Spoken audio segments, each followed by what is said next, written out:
It's not exactly breaking news at this point, but there is a storm brewing in the world's energy markets and it's starting to worry a lot of people. On the surface, it can appear as though all these problems are localized, that they are entirely separate, or even that they're not really problems at all, but the reality is far different. No matter where you are in the world, you've probably noticed something is going on.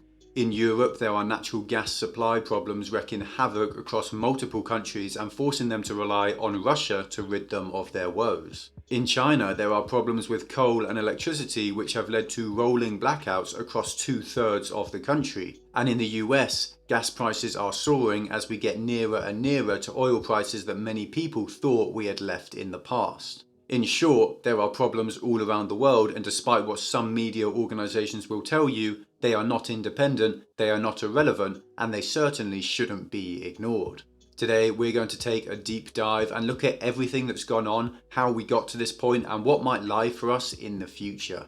But first, really quickly, if you're new to the channel, make sure to subscribe. If you enjoy this video, then hit that like button and leave a comment for the algorithm. Also, make sure to check out our Patreon. We're building a community of investors with loads of exclusive content, including buy and sell alerts and access to my own personal portfolio. So make sure to check that out if you want to support the channel.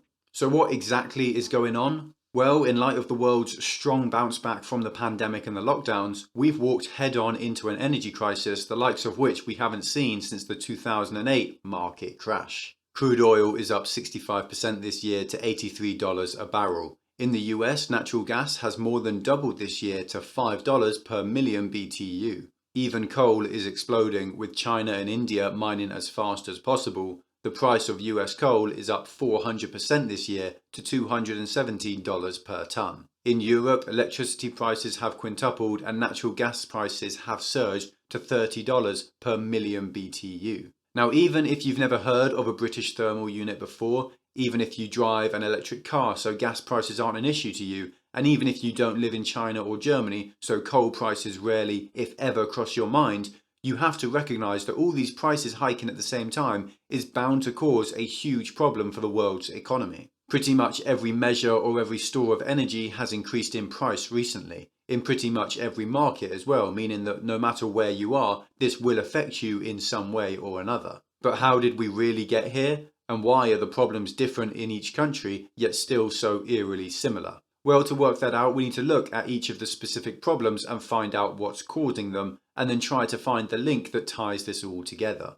We'll start then with China, the workshop of the world, the largest country by population and the second largest economy as well. Now, the problems with China started with a perfect storm. Quite literally a perfect storm. Flooding across China's key coal-producing areas forced mines to stop producing coal, putting limits on the country's productive capacity. Now, if this had happened somewhere in the UK, you'd say, so what? Hardly any of our power comes from coal anymore, but the same is not the case for China. In 2019, over 57% of China's energy use came from coal, which means China used more coal than the rest of the world combined. Now, clearly from the get-go, these floods or storms were going to cause problems for a country like China. On top of that, relations between China and Western nations have been deteriorating, most notably with Australia. Now, obviously, Australia is a huge mineral and commodity exporter. They have huge reserves and production capabilities for all sorts of different resources, but they just so happen to be one of the world's largest exporters and producers of coal,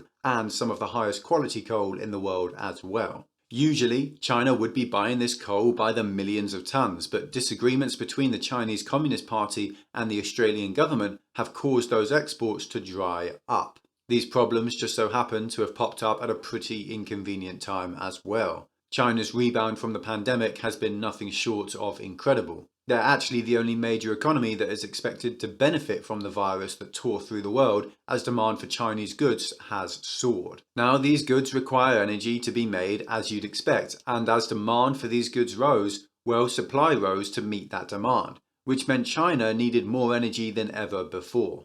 Already, I'm sure you're starting to see the problems piling up, but of course, the issues don't stop there. Despite the fact that China pollutes more than any other country in the world, they also invested pretty heavily into renewable energies, mainly hydropower and wind. Unfortunately, whereas the Communist Party expected any potential shortfall in the production of coal to be made up by those renewable energy sources that they've been so heavily investing in, the storms that hit these countries disrupted those renewable sources as well. Now, I know that someone down below in the comments is going to point out that China is planning to build more nuclear power plants than the rest of the world combined, but the key word there is plan. They haven't built those plants yet, they haven't even really started to build them, and it will take them decades to get them producing electricity, so they really aren't going to help alleviate any of these problems at all. Now, as a result of these mounting pressures, the CCP has started to ration energy use across the country. Households and factories alike are being left with their electricity quite literally just being turned off at random intervals, and as the country quickly approaches winter's sub-zero temperatures,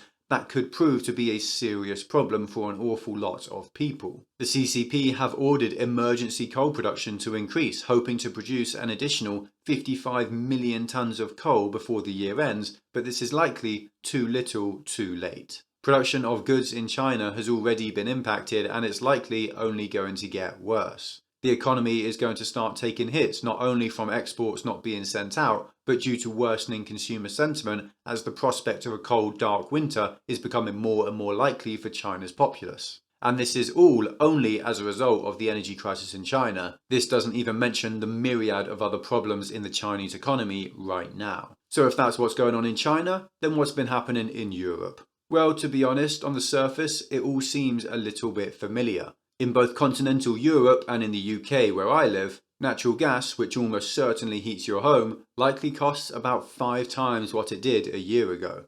The reasons for this are a little bit varied, but strangely similar to the reasons behind China's crisis. Production in the Netherlands has been halted by natural events, or surprisingly enough, earthquakes. Russia has opted not to increase production of natural gas to meet demand requirements, and the green and environmental governments that mostly make up Europe have in recent years opted to focus on renewable energy investments rather than energy security. They've also been shutting down old plants to reduce our reliance on dirty methods of generating electricity, like using coal, which usually would be a good thing, except for when a crisis like this one comes along. The continent has also seen a surge of consumer demand for pretty much all goods and services as the pandemic has eased and lockdowns lifted, and that has no doubt added to energy demand. In the past, the governments might have expected liquid natural gas to be shipped over from China or the US or for Russia to increase their exports to the continent in case demand for gas increased. This year, however, those governments have been proven wrong.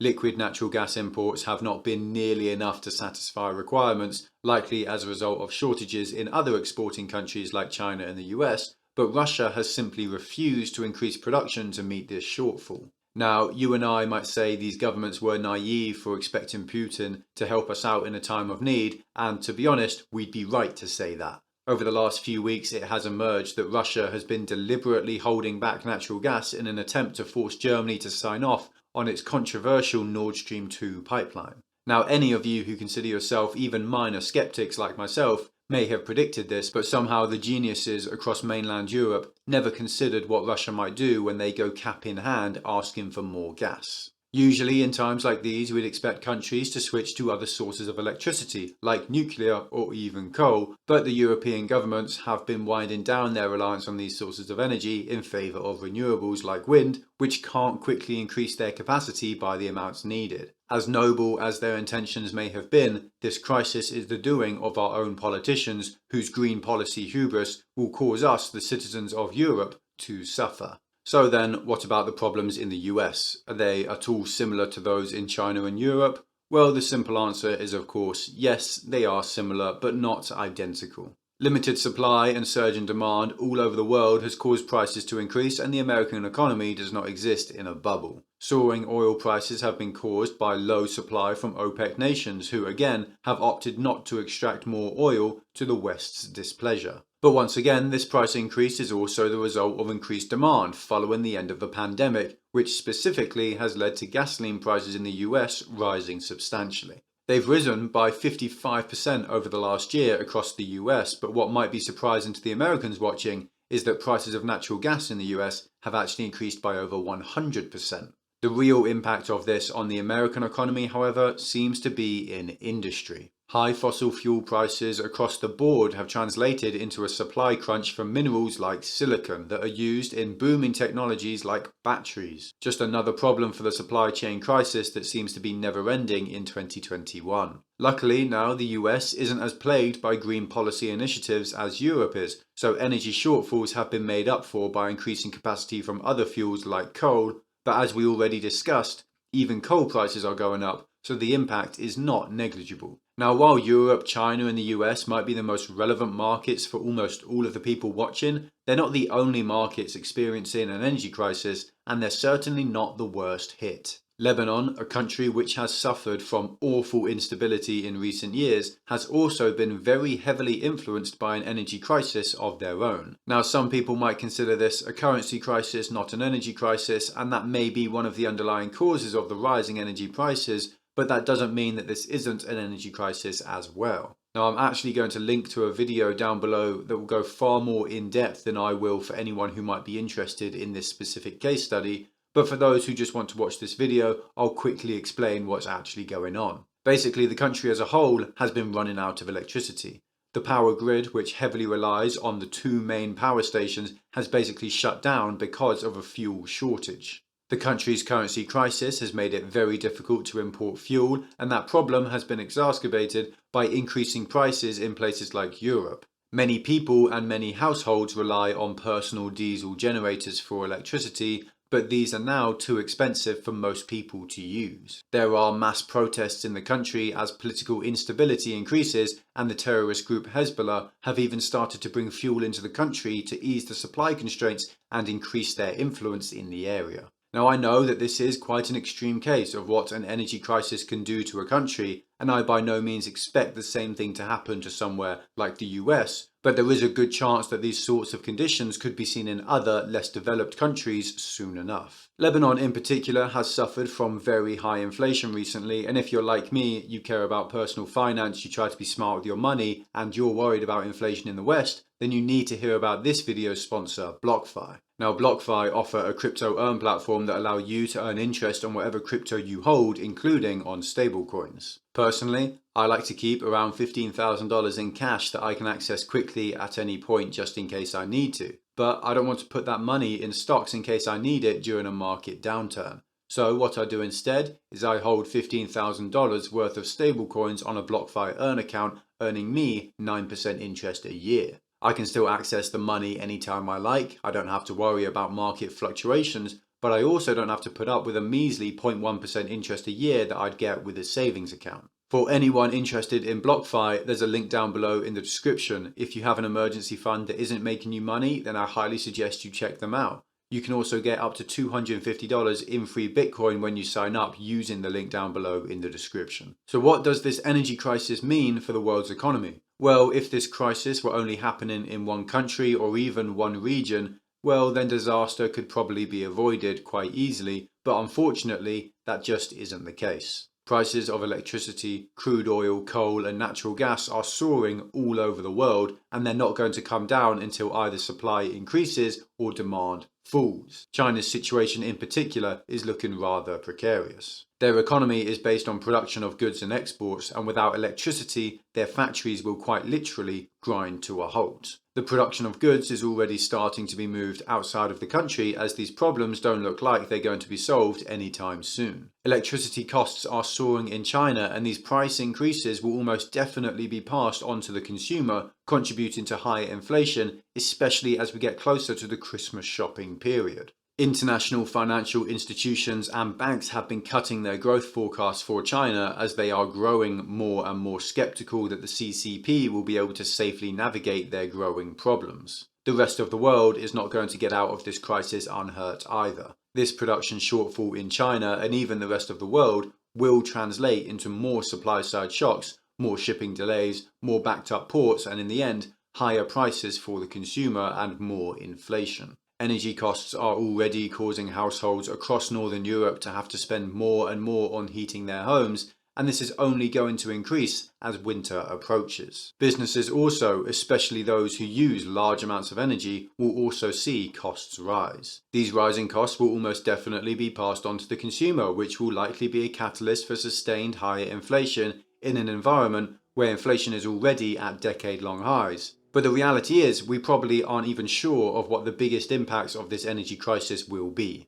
Our economies and societies are so complicated and tightly interconnected that there is no doubt that new problems will emerge, ones that you and I would never have imagined would occur. Right now, there seems to be a growing belief that rising natural gas costs will result in higher food prices all over the world. Why is that? Well, natural gas is a key component in producing fertilizer, and that means food production will almost definitely get more expensive over the next year. Some politicians are seizing this crisis to try and claim that we should accelerate our push towards renewable energy, seemingly completely ignoring the fact that a great deal of our problems have been caused by our willingness to shut down and decommission less green but more reliable sources of energy. If this push for ESG gets stronger in the coming months, our politicians could end up actually making the problem worse, not better. But the truth is that the only thing we know for sure is that there will be negative externalities from this crisis. We just don't know what they will be for sure. We don't know how long they will last or how severely they will affect us,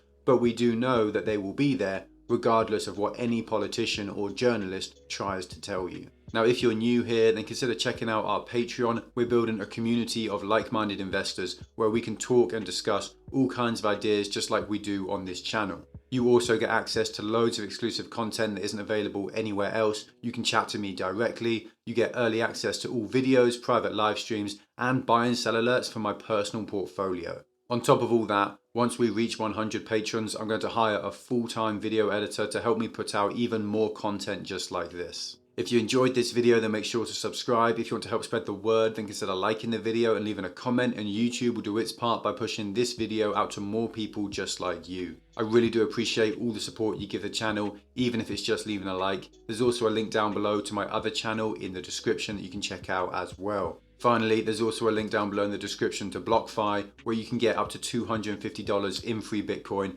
and you can earn interest on whatever crypto you hold. Whether it's Bitcoin, Ether, or even stable coins, you can earn as much as 9% interest a year. I personally hold about $15,000 on BlockFi in the form of stable coins, which allows me to earn 9% interest while still being able to access that cash if there's a market downturn. But I don't have to put up with the measly 0.1% returns that I'd get on a savings account. So if that sounds interesting to you, then make sure to check BlockFi out. Thanks for all the support, thanks for watching, stay stoic, until next time.